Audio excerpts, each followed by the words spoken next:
이 너희를 미워하면, 이런 제목으로 은혜 나누기를 원합니다.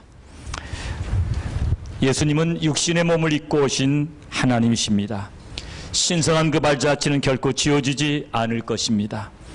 그리고 이 신성한 발자취는 곧 사람의 발자취였습니다. 천사도 아니요, 육신과 분리된 영도 아니며 추상적인 이상도 아닌 오직 사람이신 예수 그리스도였습니다. 그는 사람이신 하나님, man, God인 동시에 하나님이신 사람, God, man이셨습니다. 이 개념이 너무나 쉬운 것 같으면서도 어렵지요. 그렇죠? man, God, 사람이신 하나님, God, man, 하나님이신 사람. 여러분 쉽게 읽으셨지만은 이것이 바로 기독교의 신비입니다. 이 신비는 예수 그리스도를 구주로 영접하기 전까지는, 성령으로 거듭나기 전까지는 결코 깨달아지지 않는 것입니다. 지식적으로도 동의하기 어려운 사실입니다. 그러나 너무나 놀랍게도 저희 교회 대부분의 성도들이 이것을 믿습니다. 믿으시면 크게 아멘 하시기 바랍니다. 이것은 놀라운 일입니다. 이것은 교육시켜서 될 일도 아니고 억지로 집어넣어가지고도 될 일 아니고 사정사정해서 이렇게 믿어달라고 해서 될 일도 아닙니다. 개인적으로 예수 그리스도를 구주로 영접한 사람이 아니라면 결코 믿어지지 않는 거죠. 예수님은 공생애가 끝나갈 무렵에 가이사라 빌립보 지방에서 제자들에게 물어보십니다. 사람들이 나를 누구라 하느냐? 엘리야라고 합니다. 예레미야라고 합니다. 세례 요한이라고도 합니다. 그렇다면 너희는 나를 누구라 하느냐? 시몬 베드로가 예수님께 이렇게 고백하죠. 주는 그리스도시요 살아계신 하나님의 아들이십니다. 그때 우리 주님께서 너무 기뻐하시면서 바요나 시몬아, 내가 복이 있도다. 이것을 내게 알게 하니는 인간의 이성이 아니고 하늘에 계신 내 아버지시니라. 그러니까 인간의 이성으로서는, 인간의 공부로서는 절대로 알 수 없다는 것입니다. 이 놀라운 일이 여러분에게 임하신 것을 믿으시면은 하나님 앞에 영광 돌리시며 끝까지 믿음으로 잘 정진하시기를 주님의 이름으로 축원합니다. 여러분, 이것만 없다면, 예수가 하나님이시라고만 증거하지 않는다면 기독교가 배척을 당하지 않을 것입니다. 근데 이게 사실인 걸 또 어떻게 합니까? 예수님은 100% 하나님이시면서 100% 인간이시라는 거죠. 30년 전에 제가 유학 갔을 때 흑인 청년하고 이런 이야기를 하는데요. 그 청년은 완전한 이렇게 검은색이었어요. 그런데 그는 자부심을 가지고 있었어요. 나는 100% 초콜릿입니다. 그게 무슨 말입니까? 100% 흑인 혈통을 유지하고 있는 순수한 흑인이라는 거예요. 그런데 우리 예수님은 100% 신성을 가지셨고 또한 100% 이성을 가지신 인간이시면서 하나님이시고 하나님이시면서 인간이시고 지금은 당연히 그냥 하나님이시죠. 여러분, 이것이 기독교의 신비인데요. 이것을 믿기 때문에 오늘 우리는 핍박을 받게 되는 것입니다. 근데 이것을 믿지 않는다면 이것은 재앙입니다. 교회를 다니면서도 이게 믿어지지 않는다면은 여러분, 기독교는 의미가 없는 거예요. 기독교는 이것이 핵심입니다. 그래서 이것이 믿어지지 않는다면 크게 고민하셔야 돼요. 사랑하는 여러분, 예수님은 천국으로 가시기 전날 밤, 천국으로 가시기 전이 아니고 갈보리 십자가에서 순환 당시 전날 밤에 너무너무 귀중한 말씀들을 하십니다. 그 중요한 말씀 중 하나가 성령이 오실 것이다. 내가 떠나가는 것이 유익하다. 내가 가면 성령이 오실 터요. 내가 가지 아니하면 성령이 오시지 못할 것이다. 이런 중요한 말씀을 하셨고 마지막 중요한 부탁은 세계명이었습니다. 내가 너희를 사랑한 것 같이 너희도 서로 사랑하라. 이 말씀하셨고 그 다음에 예수님이 떠나고 난 다음에 엄청난 일이 벌어질 것을 말씀하셨습니다. 너희가 미움을 받으리라. 네 미움이라는 것이 그냥 인간끼리 좀 미워하고 그런 것이 아니고 어떤 일입니까? 어떤 사람은 잡혀 죽기도 하고 엄청난 핍박이 임할 것을 미리 알게 하시면서 너희들은 그때 낙심하지 말고, 만약에 세상이 너희를 미워하면 너희를 미워하는 것이 아니라 나를 미워하는 것인 줄 알고 네가 나에게 속한 사람인 줄 알고 하나님 앞에 영광을 돌리라는 것입니다. 오늘 그래서 중요한 것은 여러분이 예수의 이름 때문에 미움을 받는다면 오히려 그것이 하나님 앞에 영광이 되는 줄로 믿으시고 그것을 오히려 기쁘게 여기시기를 주님의 이름으로 축원합니다. 저는 오늘 이 말씀을 바로 오늘 이 주일에 선포하게 된 것에 대해서 너무나 감사를 드려요. 왜냐하면 지금 미국이 이라크를 제4차 공습까지 한 걸로 압니다. 4번 지금 공습한 걸로 알아요. 근데 이 미군의 이라크를 완전히 지금 철군한 다음에 또 공격하는 것인가? 그 이유는 지금 회교 반군들, 그들은 자기들의 이름을 이슬람 국가라고 지었습니다. 이슬람 국가 이렇게 지었는데요. IS라고 약자로 말하죠. 이 회교 반군들이 어떤 지역을 점령하고 있냐면은 지금 미군 가족들이 살고 있는 미군이 주둔 미국 사람들이 있는 그 지역을 지금 점령하고 있는 거예요. 거기서 가까운 곳을 점령하고 있고 그 지역은 또 어떤 지역이냐면은 기독교 마을이 있는 지역입니다. 그 지역 이름이 카라콧이라는 곳인데 기독교인 10만 명 있는 마을인데 그 마을을 회교 반군이 점령했습니다. 그래서 순위파로 개종하지 않으면 다 목을 잘라버려. 그런 어려운 때 오늘 이 말씀을 전하게 된 것에 대해서 너무 감사를 드립니다. 오늘은 우리 다시 한번 크리스찬들에게 주신 이 핍박에 관한 말씀을 잘 깨닫고 흔들림이 없는 신앙생활 하시기를 주님의 이름으로 축원합니다. 먼저 8절의 말씀을 같이 한번 다시 읽어봅니다. 18절의 말씀을 같이 한번 화면을 보시고 읽으시면 되겠습니다. 같이 읽겠습니다. 시작. 세상이 너희를 미워하면 너희보다 먼저 나를 미워한 줄을 알라. 세상이 너희를 미워하면 이 세상, 요한복음 3장 16절에도 하나님이 세상을 이처럼 사랑하사, 그 세상이나 저 세상이나 헬라어 원어로 보면은 코스모스, 똑같은 세상을 말하는데 그러나 약간의 다른 의미를 포함하고 있어요. 요한복음 3장 16절에서 하나님이 세상을 이처럼 사랑한다고 말씀하셨을 때 그 세상은 세상에 속해 있는 사람들, 그 영혼들을 말하고, 오늘 세상이 너희를 미워하면 똑같은 세상이고 물론 세상에 속해 있는 사람인데요, 이때 세상은 사탄이 왕노릇하고 있는 세상을 말합니다. 우리 예수님은 이 세상 임금이 누구라고 했을까요? 이 세상 임금이 마귀라고 했는데 성경 구절 보십니다. 요한복음 12장 31절 같이 읽습니다. 시작. 이제 이 세상에 심판이 이르렀으니 이 세상 임금이 쫓겨나리라. 그 밑에 읽습니다. 심판에 대하람은 이 세상 임금이 심판을 받았음이니라. 똑같은 세상이지만 세상이 우리를 미워한다 할 때 사탄의 지배 아래에 있는, 사탄에게 속해 있는 그런 사람들이 우리를 적극적으로 미워한다는 겁니다. 이런 의미를 가지고 오늘 말씀을 보셔야 됩니다. 근데 세상이 너희를 미워하면 너희보다 먼저 나를 미워한 줄을 알라. 그러므로 세상이 우리가 예수 믿는 것 때문에 우리를 미워한다면 오히려 이게 아버지께 영광이 되고 우리에게도 기쁨이 되어야 될 줄 믿습니다. 그러나 여러분 꼭 기억하십시오. 여러분이 잘못해서 미움받으면 여기에 해당되는 거 아니에요. 여러분이 만약 잘못해서 미움받는다면 진짜 그 하나님 영광 가리는 겁니다. 같이 한번 읽어볼까요? 베드로전서 2장 19절부터 20절입니다. 같이 읽습니다. 억울하게 고난받아도 하나님을 생각함으로 슬픔을 참으면 이는 아름다우나 죄가 있어 매를 맞고 참으면 무슨 칭찬이 있으리요. 오직 선을 행함으로 고난을 받고 참으면 이는 하나님 앞에 아름다우니라.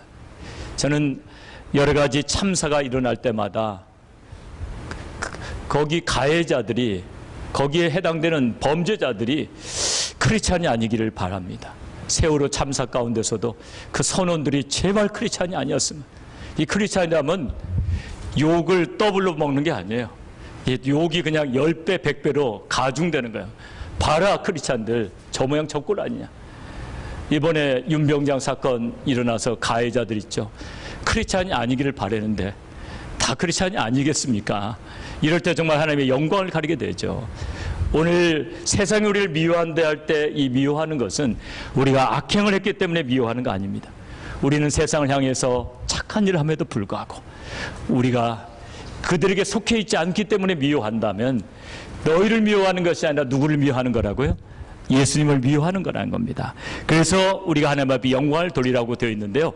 근데 세상이 어떻게 우리를 미워하는가, 그걸 몇 가지로 보기를 원합니다. 세상이 우리를 미워하는데 어떻게 미워할까요?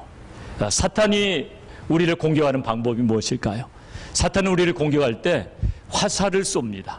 에베소서에 보면은 그래서 믿음의 방패를 들고 있으라고 그러죠. 왜요? 화살이 날라오니까. 근데 사탄이 쏘는 화살 중에는 불화살이 많아요. 여러분 그것만 잘 기억해도 공격받기가 쉬워요. 한번 따라서 해보시기 바랍니다. 사탄은 불화살을 날린다. 저는 고대 전쟁 영화 참 좋아해요.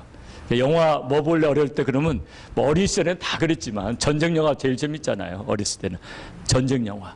근데 성을 공격할 때 어떻게 합니까? 불 붙여가지고 쏘아야 돼요. 그래갖고 성에 불화살이 막 떨어집니다. 그러니까 불화살 떨어지면 어떻게 해요? 잘 모르세요? 빨리 물 갖다 꺼야죠.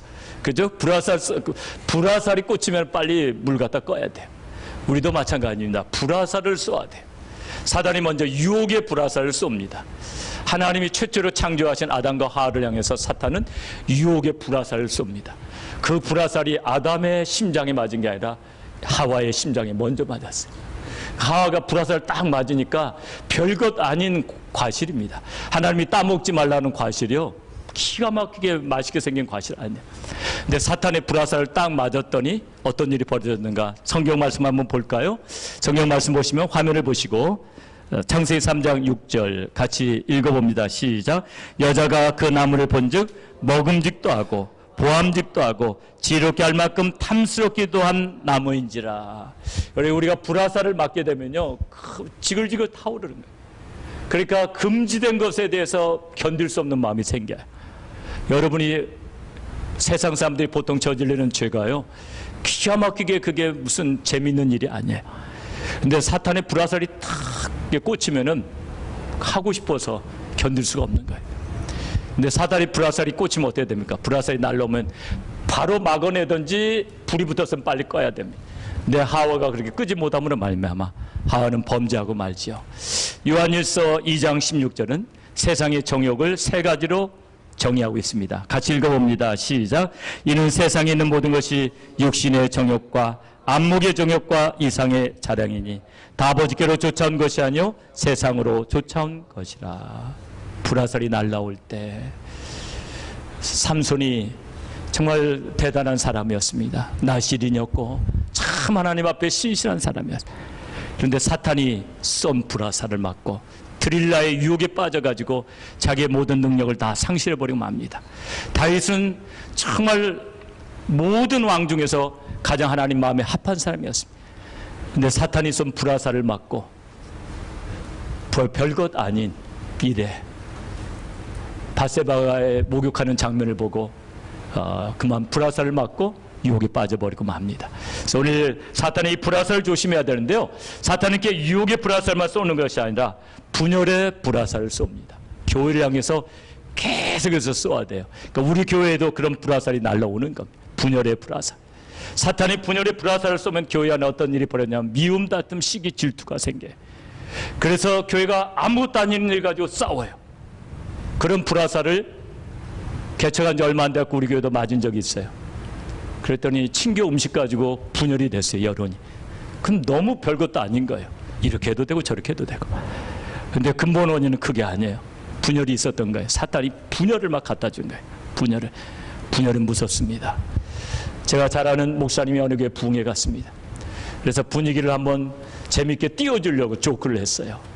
어느 교회는 카펫 색깔 때문에 박이 터지게 싸워가지고 깨진 교회가 있다고 그랬더니 갑자기 찬물을 끼얹은 것처럼 조용해지고 성도들 표정이 너무너무 이상해졌어요.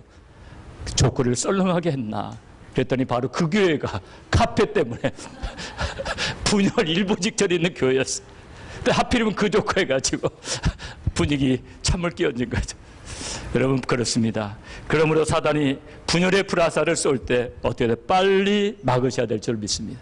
그리고 사탄이 쏘는 불화살, 지금 유혹의 불화살을 쏴도 안 되고 분열의 불화살을 쏴도 안 되면 그때는 이제 핍박의 불화살을 쏩니다. 여러분 이슬람 근본주의자들이 얼마나 기독교인들을 유혹했겠어요. 여러 가지 방법으로 유혹했는데 안 되니까 어떻게 합니까? 그때는 핍박의 불화살을 쏘아야 되는 겁니다. 지금 그래서 회교도들이 점령한 모든 지역들, 회교 국가에서는 지금 큰 핍박이 자행되고 있습니다. 작은 핍박이 아닙니다. 나이지리아, 인도네시아, 이라크, 정말 집단 학살이 자행되고 있습니다. 그런데 오늘 19절 한번 보시죠. 이와 같이 어려움이 생길 때 우리가 꼭 기억해야 될 말씀이 19절의 말씀입니다. 19절 말씀 같이 읽습니다. 시작. 너희가 세상에 속하였으면 세상이 자기의 것을 사랑할 터이나 너희는 세상에 속한 자가 아니요 도리어 세상에서 나의 택함을 입은 자인 거로 세상이 너희를 미워하느니라. 여러분, 세상은 자기에게 속하지 않았으면 미워하는 거예요. 그러니까 이번에 후임병 이렇게 막 폭행하고 그러는데요, 고참이 또 때리라면 같이 때려야죠.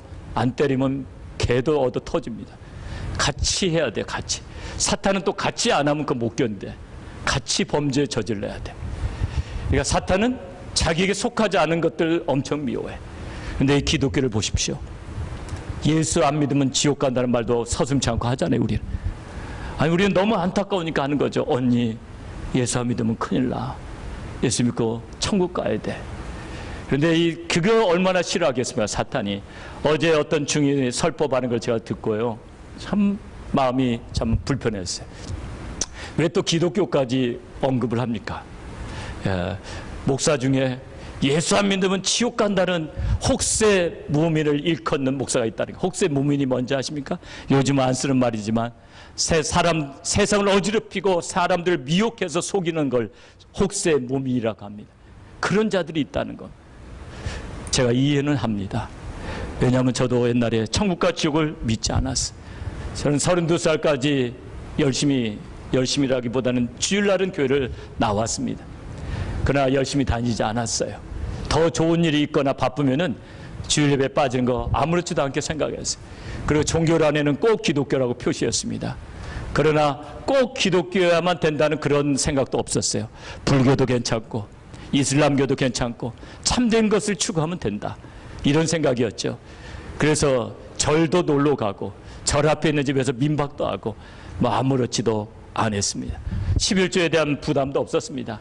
11조는 원래 골수분자들이 하는 거니까 내가 신경 쓸 일 아니다, 그렇게 생각했었죠.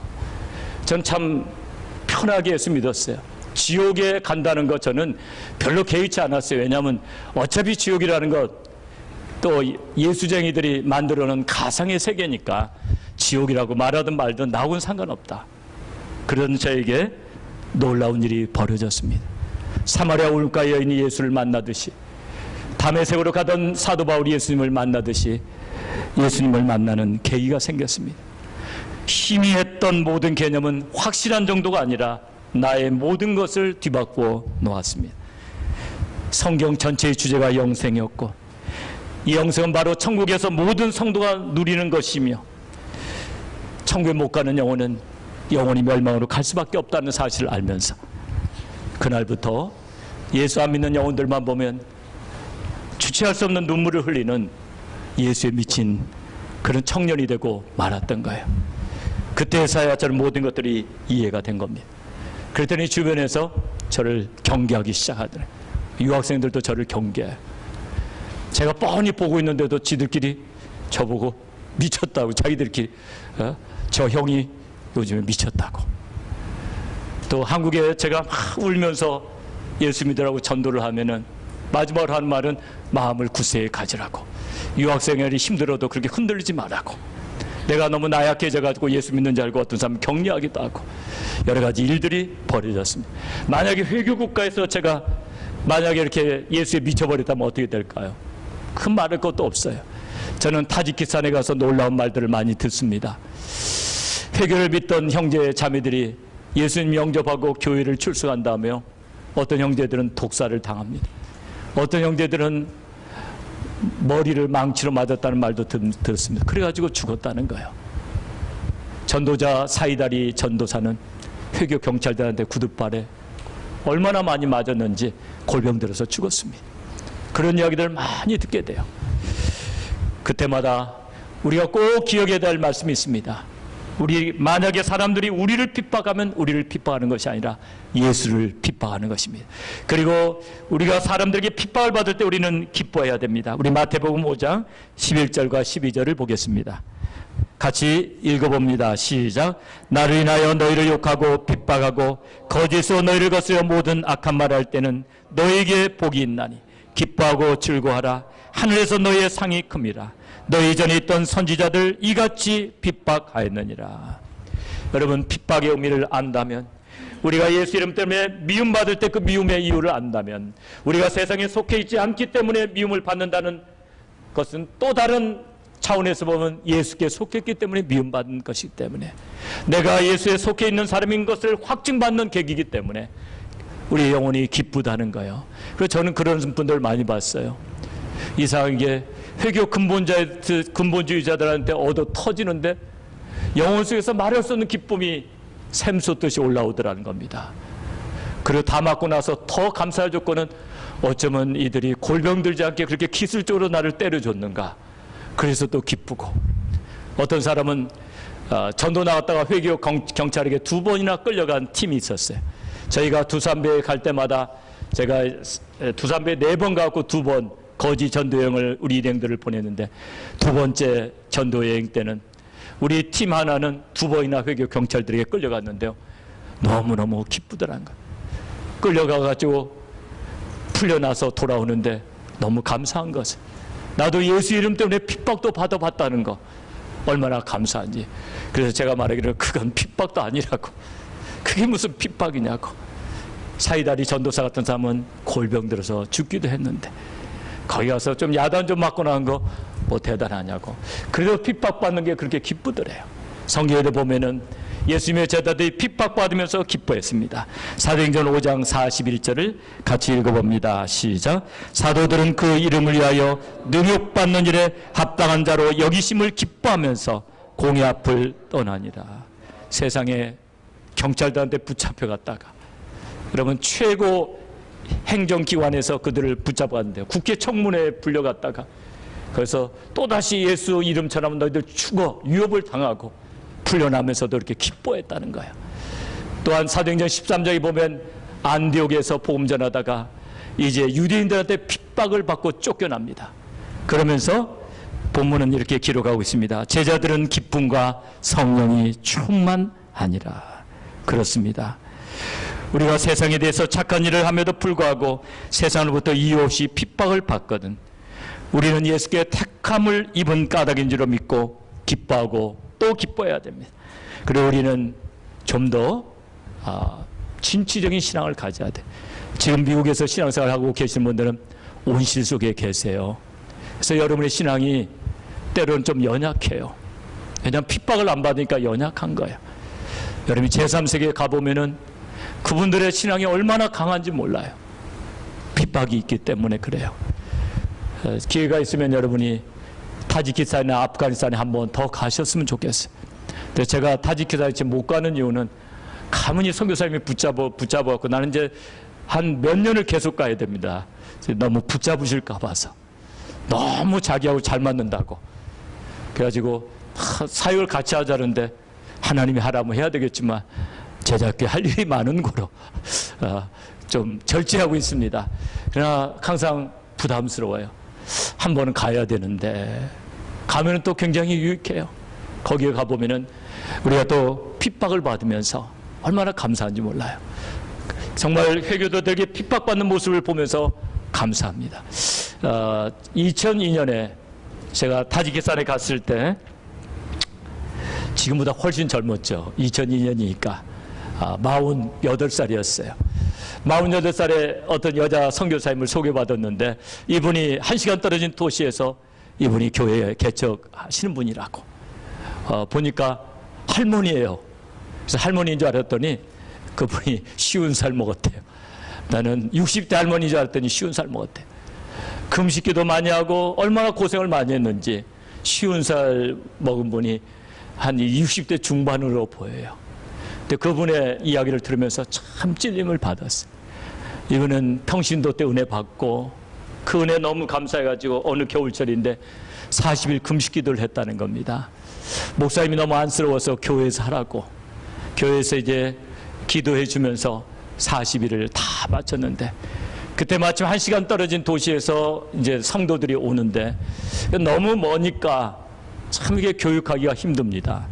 그래서 누군가가 그 도시에 가서 교회를 개척하면 좋겠다고. 그래서 사역자들 모아놓고 여러분 중에 그곳에 가서 교회 개척할 사람 없느냐고 그랬더니 40일 금식기도 마친 지 얼마 안 되는 이 자매님이 내가 가서 교회를 개척하면 안 되겠냐고. 근데 목사님이 너무 안타까운 겁니다. 왜냐하면 거기에 불량배들도 많고 회교 근본주의 말입니다. 자매님 너무 어려운 데인데 왜 이렇게 위험한 데를 가려고 하냐고 그랬더니 성령님께서 저보고 가라고 그래요.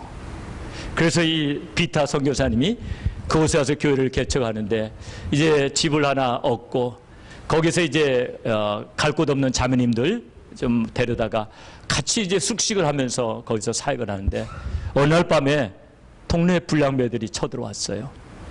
그래가지고 그 자매들을 성폭행하려고 하는 겁니다.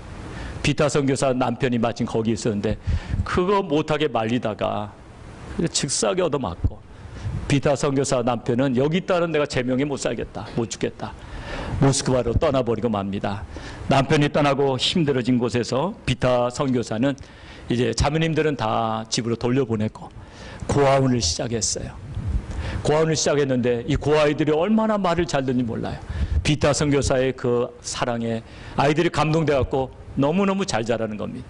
근데 어느 주일 예배를 드리고 있었는데 누군가 이게 선물을 보내왔습니다. 캔디가 잔뜩 들어있는 바구니였어요. 그거 받으니까 반갑죠. 근데 이게 뭔가 하고 밑을 이렇게 들춰보는데 거기에 이상한 전선 같은 것들이 있었어요. 직감적으로 위험하다고 생각하고 빨리 밖에다 갖다 내놨는데 내놓은 지 5분 만에 그게 터졌습니다. 다이너마이트였습니다.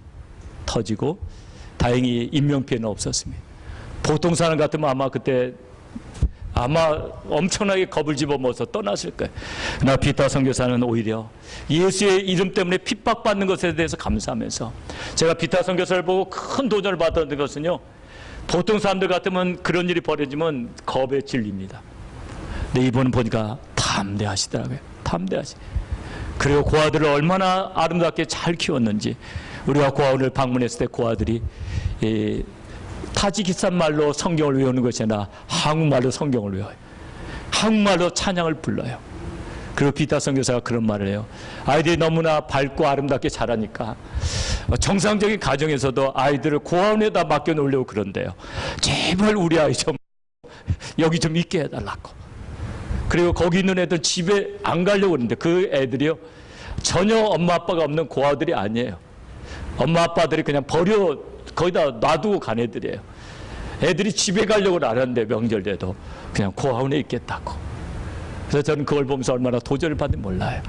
불량배들과 회교 근본자들이 있는 지역이지만은 그렇게 많은 핍박을 받음에도 불구하고 자신이 예수께 속해 있다는 거, 그리고 영혼들을 돌보는 것 때문에 감사하면서 열심히 살아가는 그분들을 보면서 오늘 이 말씀을 다시 한번 마음에 두게 됩니다. 사랑하는 여러분, 우리는 지금 핍박받고 있는 우리 크리스찬들 위해서 많이 기도해야 됩니다. 나이지리아의 보코 하람이라는 과격 이슬람 단체가 있습니다. 여러분 잘 아시죠? 금년에 이 학생들 276명을 납치했잖아요. 그리고 기독교 마을 세 군데를 습격해가지고 200명을 살해했어요. 그게 금년에 있었던 일이에요. 그럼에도 불구하고 나이지리아의 크리스찬들은 굽히지 않습니다. 그들이 자기의 종교를 믿게 따르면 살려줍니다. 근데 우리 크리스찬들이 절개를 굽히지 않아요. 그래서 다 살해되는 거예요. 그런 것들 보면서 오늘 많은 도전을 받습니다. 지금 이라크 최대 기독교 마을인 카라코시에 거기에 10만 명의 기독교인들인데 그 도시를 회교 반군, 아까 얘기한 IS, 그 수니파 반군이 장악했어요. 그리고 수니파로 개종하라고 강요하는데 말을 듣지 않으면은 그들은 어떻게 죽이냐면요. 그냥 교수형 같은 걸로 죽이면 그래도 감사하겠는데 꼭 목을 자릅니다. 회교도들은. 근데 일본 사무라이들처럼 목도 그냥 한꺼번에 딱 아주 질서정연하게 자르면 그것도 좋겠는데 그냥 그걸 가지고 자른단 말이에요. 여러분 중에 또 회교국가에 가서 또 순교해야 될 분이 있을지 모르니까 제가 심하게 더 이상 이야기하지 않겠습니다. 그럼에도 불구하고 개종하지 않아요. 물론 그 개종에는 너무 두려워서 개종하는 사람이 소수가 있죠. 순위파로. 그러나 어떤 일이 벌어지면 그런 핍박 속에서도요, 예수만이 우리의 구주라고 그렇게 고백하는 그들을 통해서 제가 더 놀라운 통계를 봤는데요. 핍박이 많은 지역의 이슬람 교도들이 오히려 기독교인으로 개종하고 있는 거예요. 이건 놀라운 일입니다. 오히려 그렇게 핍박을 받는 지역에서 지난 몇 년 동안에 이슬람 교도들이 기독교인으로 개종한 게 너무 많다는 거예요. 이런 것들을 보면서 도전받으시기를 주님의 이름으로 축원합니다. 오늘 20절의 말씀은 우리에게 큰 도전을 줍니다. 20절 같이 읽습니다. 시작. 사람들이 나를 핍박하였은즉 너희도 핍박할 터이요 내 말을 지켰은즉 너희 말도 지킬 터이라. 예수를 믿으면 다 좋아하리라고 생각하지 마십시오. 그리스도 안에 있는 형제 자매들은 좋아하겠지만은 사탄에게 속한 사람들은 핍박할 겁니다. 예수를 핍박하였으므로 우리도 핍박할 것이요. 그 이어지는 말씀이 중요해요. 내 말을 지켰은즉 너희 말도 지킬 터이라. 모든 사람이 다 미워하는 것만은 아니라는 거죠. 이슬람의 핍박이 그 심한 지역에서 복음이 더 많이 전해지고 있다는 것이죠. 이건 너무나 감사한 것입니다. 저는 최근에 중국 기독교에 대해서 한번 자세히 조사해 봤어요. 중국 기독교는 1949년 중국 인민공화국이 설립됨으로 말미암아 그때부터 핍박이 시작되었어요. 그리고 1966년 모택동이 문화혁명을 일으키면서 문화혁명 기간인 1966년부터 76년까지 극심한 핍박이 시작돼요. 교회당을 다 허물고 그 성경책을 다 불태우고 성경책을 가지고 있었다는 이유만으로도 즉사하게 얻어맞고 그런 일들이 벌어졌습니다. 그럼에도 불구하고 중국 기독교는 어떤 일이 벌어졌습니까? 그리고 중국 기독교는 기독교 어용단체인 삼자교회에만 다녀야지 인정을 받습니다. 삼자교회가 아닌 다른 교회를 다니게 되면 핍박을 받게 돼요. 처속교회가 많은 핍박을 받게 되는데 어떤 일이 벌어졌습니까? 처속교회, 여러분 하늘에 속한 사람 이야기 알죠? 윤영재 같은 사람들. 그래도 굽히지 아니하고 열심히 복음을 전했더니 지금 중국에 어떤 일이 벌어졌습니까?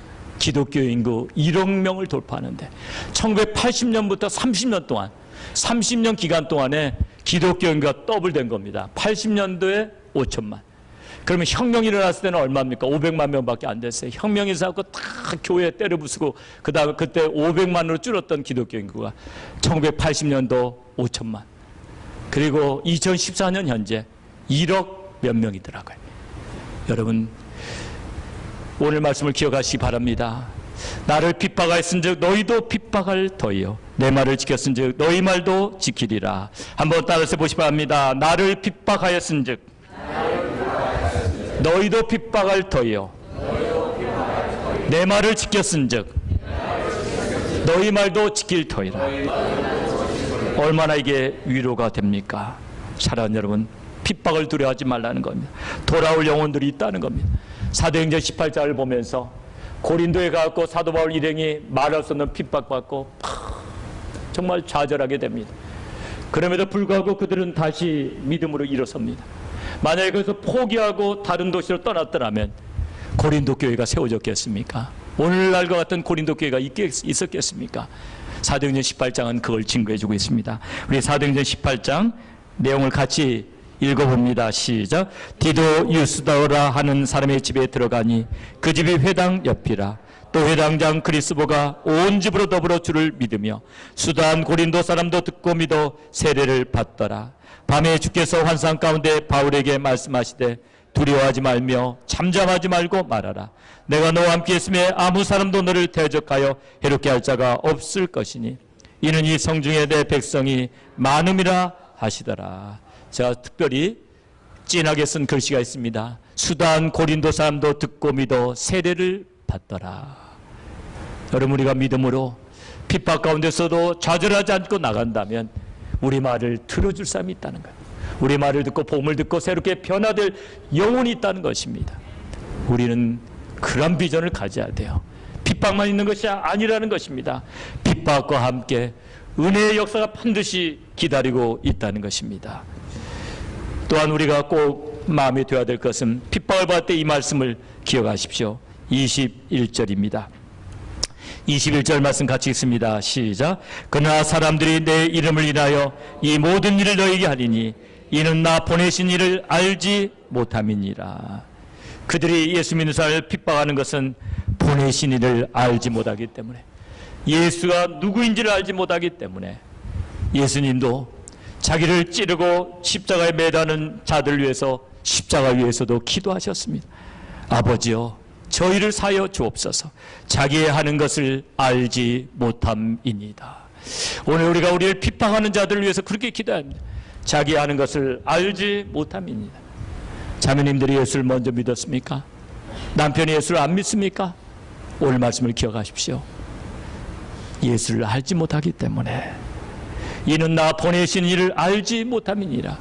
예수를 알지 못하기 때문에 나를 핍박하고 나를 어렵게 할 때 끝까지 기도하시고 끝까지 믿음으로 나아가시기 바랍니다. 저하고 업무관계로, 제가 컴퓨터 세일스맨 시절에 업무관계로 잘 알았던 컴퓨터 엔지니어가 있습니다. 그분은 탁월한 분이에요. 실리콘밸리에서 주로 그런 분야에서 일했던 분이고, 그분은 이제 실리콘밸리를 그만두고 이제 다시 LA 쪽으로 와가지고는 마더보드라고, 컴퓨터 안에 들어가는 마더보드 수리하는 일을 전문하고, 하여튼 그 하드웨어 쪽의 전문가입니다. 그분은 얼마나 거기에 또 미쳐있는지 몰라요. 장롱을 딱 여는데 깜짝 놀랐어요. 마더보드와 컴퓨터 부품이 장롱 속에 가득 들어 있습니다. 저는 또 이렇게 미친 사람 보면 얼마나 또 열정이 생기는지 몰라요. 이야, 멋있는 남자를 만났다. 세상에 이렇게 자기 업무에 미치는 사람이 있을까? 가보면 응급실에도 쫙 컴퓨터 부품들이 쌓여 있습니다. 집에까지 와서 이렇게 자기를 미치도록 하는 사람을 보니까 너무나 도전이 됩니다. 이런 사람이 예수 잘 믿으면 얼마나 좋을까. 그래서 그 사람을 전도하기 시작했는데요. 이런 사람 전도하기 정말 어렵습니다. 너무너무 어려워요. 이렇게 논리적이고 이렇게 일하는 엔지니어들 참 힘들어요. 근데 이분이 부인을 얼마나 골탕 먹였는지 몰라요. 부인이 교회 다니는 걸 정말 못마땅히 여겨가지고 어떻게 꼭 골탕을 먹이자면은, 이제 부인이 차 몰고 교회 가기 한 40분 전에 바로 앞에 델리 가게 잠시 갔다 온다고 차를 가지고 나가고 안 돌아버리는 거예요. 그러면 그 교회 못 가는 거죠. 그런 식으로 괴롭히는 거예요. 지능적으로, 지성인이니까 지능적으로 괴롭히는. 부인이 남편 이야기를 하면서 눈물을 주르 흘렸어요. 그래도 우리가 포기하지 않냐고 계속해서 종들을 보냈습니다. 그랬더니 이분이 결국은 사업이 망해가지고, 컴퓨터 사업보다 망해가지고 부인 보기가 염치가 없으니까 이분이 그레이스 띠아스에 올라갔어요. 그레이스 띠아스에 올라가가지고 놀라운 일이 벌어졌던 거 옛날에도 한번 이야기했습니다. 올라왔고 첫날 밤에 아직 은혜의 말씀이 선포되기도 전에 주제가 하나를 폈는데, 주제가 부르다가 깨져가지고 혼자 밤새도록 울면서 숲속에 가서 회개하고, 그렇게 은혜 받는 사람은 전무후무할 것입니다. 그때에도 부인은 3일을 금식하고 있었어요. 부인은 남편이 예수를 알지 못함이니이다. 예수를 알지 못하기 때문에 남편이 방황하는 걸 보고 남편의 영혼을 위해서 그렇게 기도했던 겁니다. 그리고 그분은 변화됐습니다. 그분이 그 다음 주일부터 성가대에 가서 앉아있는 걸 봤습니다. 성격대로 믿는 겁니다. 그분을 볼 때마다 얼마나 제가 감사했는지 몰라요. 여러분, 예수 이름 때문에 핍박을 받는다면은 하나님 앞에 감사하면서, 그러나 저 영혼도 예수만 알게 되면은 달라질 수 있다는 믿음을 가지십시오. 예수 안 믿는 사람이 예수 믿는 사람 핍박할 때 가장 잘 이해할 수 있는 선교사가 한 사람이 있었습니다. 선교사가 아니라 사도가 있었습니다. 누굴까요?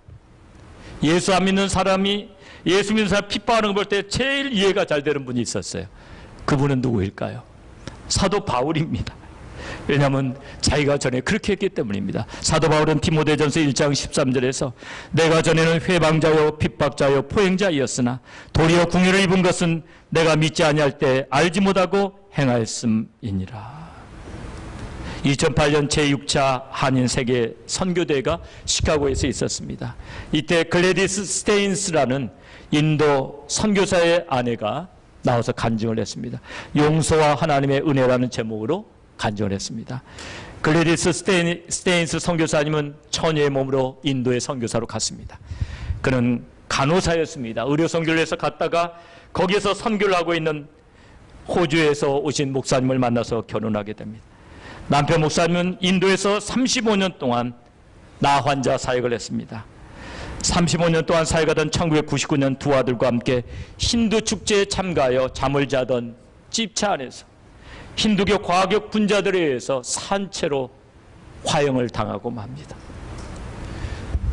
선교사님의 부인은 1999년을 기억에서 지울 수가 없을 것입니다. 남편과 10살이었던 아들 필립, 6살이었던 티모시가 그렇게 끔찍하게 불타 죽었습니다. 이 가슴 아픈 일을 하고 하나님 앞에 기도할 때 하나님께서는 그들을 용서하라고 그랬습니다.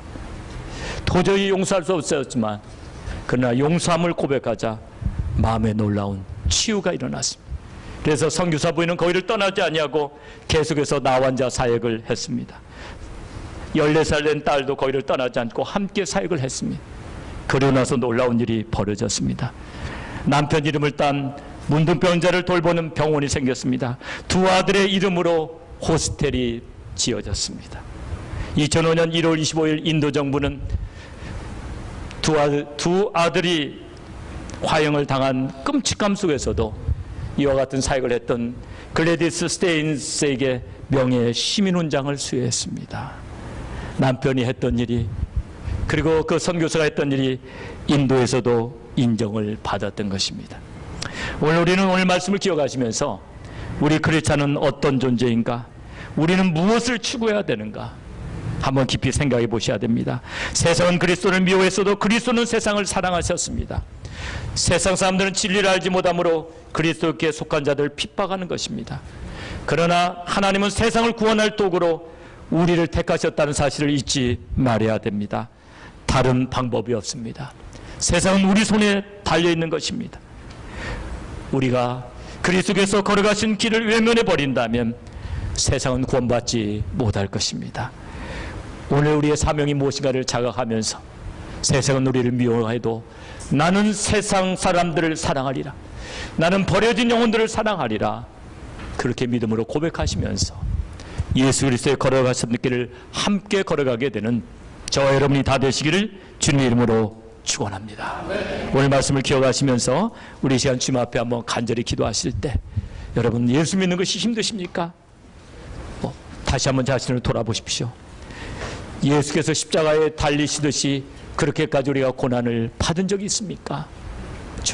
다시 한번 자신을 돌이켜보면서 주님과 하셨던 길을 나도 걸어가게 해달라고 함께 기도하시면서 우리의 사명을 온전히 감당하길 원합니다. 우리 주님 앞에 우리 한번 간절히 통성으로 기도하겠습니다. 사랑의 아버지 하나님, 은혜와 사랑의 진심으로 감사를 드립니다. 주님, 세상이 너희를 미워하면 우리를 미워하기에 앞서 주님을 미워하는 것이라고 말씀하신 주님의 음성을 들읍니다. 주님을 핍박하였으니 우리도 핍박할 것이고 주님의 말을 지켜 행하였은즉 우리의 말도 지켜 행할 거라는 말씀을 마음속에 두게 도와주시고, 우리가 세상에 속하지 않은 걸 우리를 핍박하지만 우리 하나님, 우리를 통해서 세상에 더 많은 영혼들이 주께로 나올 수 있다는 사실을 기억하시면서 믿음으로 끝까지 달려가는 우리 모두가 되게 하여 주시옵소서. 현재 상황에 있는 상황 때문에 좌절하거나 낙심하지 않게 도와주시고 믿음으로 끝까지 달려가는 우리 모두 되게 하여 주시옵소서. 우리 하나님, 우리를 붙잡아 주시옵소서. 우리 하나님, 우리를 인도하여 주시옵소서. 도와주시옵소서. 사랑의 아버지 하나님, 감사합니다. 오늘 우리 주님께서 주신 귀한 말씀을 아버지 진심으로 감사를 드립니다. 세상이 우리를 미워하면 우리보다 먼저 우리 주님을 미워하는 줄 알라 하신 말씀을 마음에 새기길 원합니다. 우리가 세상에 속했더라면 핍박을 받지 않을 터인데 우리가 주님께 속한 영고로 핍박받는 것에 대해 기뻐하며 오히려 세상을 구원할 책임이 우리에게 있다는 것을 자각하면서 주님이 걸어가셨던 길을 우리 모두도 걸어갈 수 있도록 도와 주시옵소서. 우리와 함께 하시는 좋으신 주님을 찬양하오며 예수님의 이름으로 기도드리옵나이다. 아멘. 아멘. 오늘 말씀을 기억하시면서 우리 찬송가 378장, 새 찬송가 597장, 이전에 주님을 내가 몰라 찬양하시면서 정성껏 준비해 오신 헌금 주님께 연락해 드리겠습니다.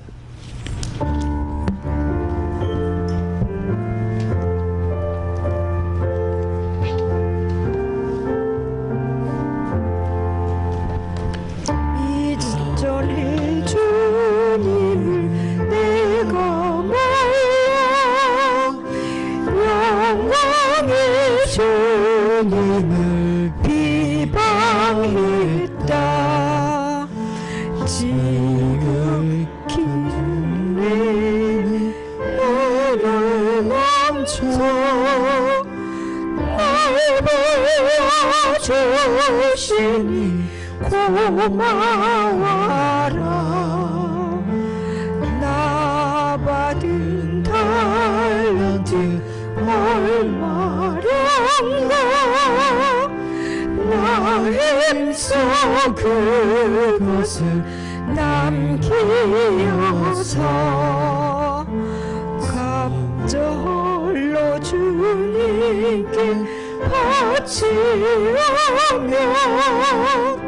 충성된 종이라 상 주시리. 전하고 무명한 나의 기도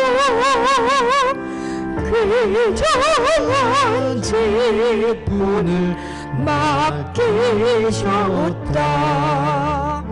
그 은혜 고맙고 너무하라. 이 생명 바쳐서 충성하리. 내 하느님이 하도 적어 그 열매로 앞에 안 배워도 주님께 죽도록 충성하며 생명의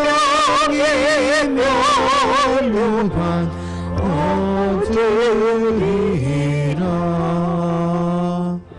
사랑의 주님 감사합니다. 오늘도 주님을 사랑하는 귀한 자녀들이 정성껏 예물 드렸사오니 아버지의 예물을 받을 때 저들의 중심도 받으시고 저들 복 주시되 하늘의 신령한 은혜와 땅의 기름진 은혜로 채워주시옵소서.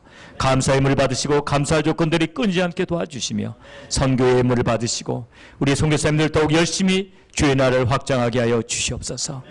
건축원을 받으시고 몸된 재단의 아름다운 새성전이 건축될 수 있도록 복의 복을 더하여 주시옵소서. 말씀에 의지하여 10의 1을 9의 1을 바치는 손길을 기억하시고 기록하신 말씀대로 쌓을 것이 없는 복을 내주시옵기 간절히 빌고 원하오며 예수님의 이름으로 기도드리옵나이다. 아멘. 아멘. 광고 말씀 드리도록 하겠습니다. 우리 광고 말씀 드리기 전에 오늘 이렇게 우리 2부 예배 끝날 무렵에 우리 새로운 또 와서 예배 드리신 분들이 있는데 박수 한번 환영하겠습니다. 저는 환영합니다. 같이 예배 드리신 분들 너무 감사합니다.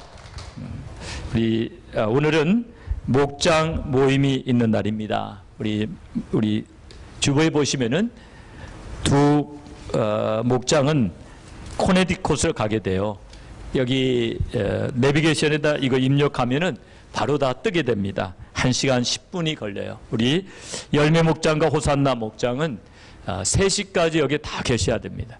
3시까지 안 계신 분들은 다 떼어놓고 출발을 할 수는 없으니까 또 늦어지게 되겠죠. 그런 일이 없도록 3시까지 여기 다 와 계세요. 그렇게 해주시기를 부탁을 드립니다. 소망과 비전을 있는 교회에서 드리고 우리 늘 푸른 목장은 김정아 집사님 가정에서 드리게 됩니다. 오늘 목장 모임에 많이 참석하셔서 좋은 교제 나누시기 바랍니다. 중국 단기 선교가 9월 14일부터 25일까지 있는데요. 아직도 신청이 가능합니다. 아직 가기 원하시는 분은 신청해 주시길 부탁을 드리고요. 여러분이 정성껏 해주시는 중국 단기 선교금 너무 감사하고 이건 가장 보람되게 알차게 쓰여질 것입니다. 주중 예배, 새벽 기도와 주중 예배, 라이드가 혹시 필요하시면 차량 부장에 꼭 말씀드리시고 좀 더 많이 참석해 주시길 바랍니다. 특별히 새벽 기도에 조금 더 나와 주시길 부탁을 드려요. 이렇게 새벽에 저 요즘에 보면은 아주 핵심 멤버들만 나오는 경향이 좀 있는데 여러분 조금 더 분발해 주시기를 부탁을 드립니다. 주일 예배와 금요 예배 말씀은 본교회 홈페이지에서 다시 볼 수 있습니다. 제자대학의 숙제가 나와 있습니다. 열심히 해오시기 바랍니다. 다음 주 1부 대표기도 조민자 권사님, 2부 대표기도 최병석 집사님, 식사기도, 식사당번 꽃봉원이 나와 있고요. 이번 주 대회 준비 청소한번은 청년부 B가 되겠고요. 그 다음에 중요한 광고 하나 있습니다. 오늘 친교 끝난 다음에 우리 남성교회 여기에 짐 치울 게 있답니다. 우리 CO 예비 우리 인스펙션을 앞두고 예비 인스펙션은 우리 아키텍하고 더불어서 마지막 점검해야 되는데 지금 물건들이 좀 치워져야 합니다. 그래서 끝난 다음에 남녀성교회 청년회는 얼마 걸리지 않아요. 같이 하면은 금방 치워질 것입니다. 바로 그 일부터 하시고 다음 일을 해주시기 바라고요. 우리 그 일이 끝난 다음에 우리 작은 목자님들은 저희 방에 즉시 모여주시기를 부탁을 드립니다. 우리 시간 평화 하나님의 평강이 부르시면서 옆에 있는 분 축복하시고 축도함으로 예배를 마치도록 하겠습니다.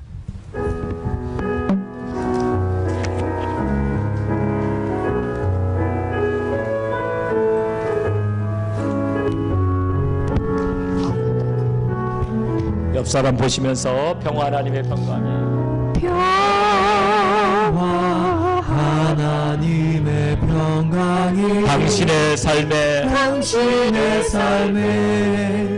넘쳐나기를 평화 하나님의 평강이 당신의 삶에